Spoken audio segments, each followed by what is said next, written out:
হয়তো তুমি তোমারই মতো, আমিও ঠিক তাই। তবুও বলতে ইচ্ছে হয়, আমারও পড়ানো যাহা চাই তুমি তাই। সত্যি আজকে দিনটা শুরু করলাম রবি ঠাকুরের 2-4টে লাইন বলে। দেখো, পায়রাগুলোও দলবদ্ধভাবে কি সুন্দর একটা খাবার ভাগ করে খাচ্ছে। অথচ আমরা মানুষরা একটা জায়গায় বেশি দিন থাকলেই সেখানে কিন্তু দ্বন্দ্ব। যাই হোক, চলে এলাম। আমি এটা বিখ্যাত 250 বছরের পুরনো হরিদাস মোদক, শ্যামবাজারের একটি ঐতিহ্যই বলা যেতে পারে। আমি শুনেছি এবং আরও অনেকের মুখ থেকেই শোনা যে এখানে ঠাকুর শ্রী রামকৃষ্ণ পরমহংসদেব থেকে স্বামীজি, নেতাজি সুভাষ বোস অনেকেই এখানে এসেছিলেন কচুরি খেতে। সেই ছবিগুলো তোমাদেরকে তুলে ধরবো আমার এই ছোট্ট মিনি ব্লগের মাধ্যমে। এখানে কচুরিগুলো কোনো থালায় বা কাঁচের প্লেটে নয়, পরিবেশন করা হয় কলা পাতায়। কচুরি আর ছোলার ডাল অথবা আলুর দম।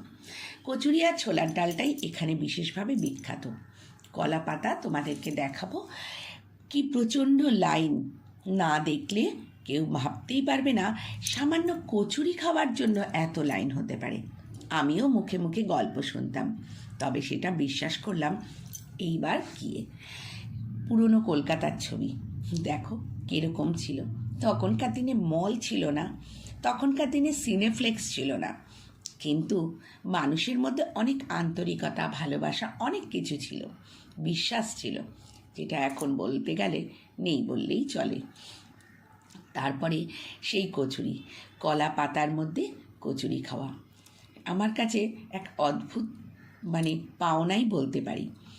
এরকম হয় এখনকার দিনেও ভাবতে পারিনি। এত হাজার হাজার মানুষ খাচ্ছে, প্রচুর মানুষ খায়, প্রচুর। আর এত কলাপাতা, এবং কলাপাতা প্রত্যেকটা পরিষ্কার করে ধোয়া, তার মধ্যে কচুরি খেতে চলে গেলাম। এইভাবে বেশ সকালটা আমার কেটে গেল। আর অসাধারণ কচুরিগুলো খেতে, উফ, ভয়েস দেব কি, মুখে তো জল চলে আসছে। যতজনের ছবি দেখালাম প্রত্যেকেই কিন্তু এখানে এসেছিল। রসুই ঘরের ছবিটাও তোমাদেরকে একটু শেয়ার করে দিলাম। এই দাদা কন্টিনিউ এক নাগারে ভেজে যাচ্ছে আমাদের সকলের জন্য এই কচুরিগুলো। প্রত্যেকটা মানুষ খাচ্ছে আর বলছে অসাধারণ, তার সাথে তো মিষ্টি। তারপর কচুরি খাওয়ার পরে একটু চলে গেছিলাম কিছু টুকটাক জিনিস কিনবো বলে। যাচ্ছি যখন ক্লিপিংটা নিয়ে নিলাম। পুরনো কলকাতা তো, তাও আবার ভোরের কলকাতা। তারপরে এই জিনিসগুলো কিনলাম ছেলের আবদারে। দেখো, কেউ বলবে আমার বাড়িতে ছোট্ট সদস্য, কিন্তু সে এখন নিজেই তো স্বয়ংসম্পন্ন। আর কি বলি, যাক, ভাবনাগুলো ছোট থাকাই ভালো। এরকমই ছোটোখাটো অনেকগুলো জিনিস কিনে নিজেও একটু সাজিয়ে নিলাম ঘরটাকে, সেটাও তোমাদের সাথে শেয়ার করব। শান্তাগুলো কি সুন্দর না?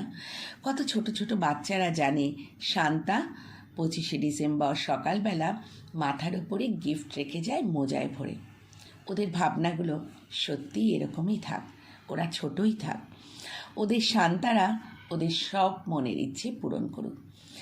সকল সন্তানদের জন্য আমার রইল ক্রিসমাসের অনেক ভালোবাসা। তারপর দুপুরবেলাটাও আমি এইভাবেই কাটালাম, বেশ একটুখানি ভালো মন্দ খেয়ে তোমাদের সাথে সেটাও ভাগ করে নিলাম। আসলে তোমরা আমার বড্ড প্রিয়জন, তাই তোমাদের সাথে সব কিছুই শেয়ার করে নিই। আমার ব্লগগুলো তোমাদের কেমন লাগে কমেন্টস, লাইক এবং একটু শেয়ার করো। আমার পাশে থেকো। তোমাদের সুন্দর সুন্দর কমেন্টসে আমি খুব খুশি হই, আমি আপ্লুত। তাই আবারও তোমাদেরকে ধন্যবাদ জানালাম। এইভাবেই রাত্রিটাও কেটে গেল। বলতে গেলে স্পেশাল কোনো দিন, স্পেশাল মানুষদের সাথে সারাটা দিন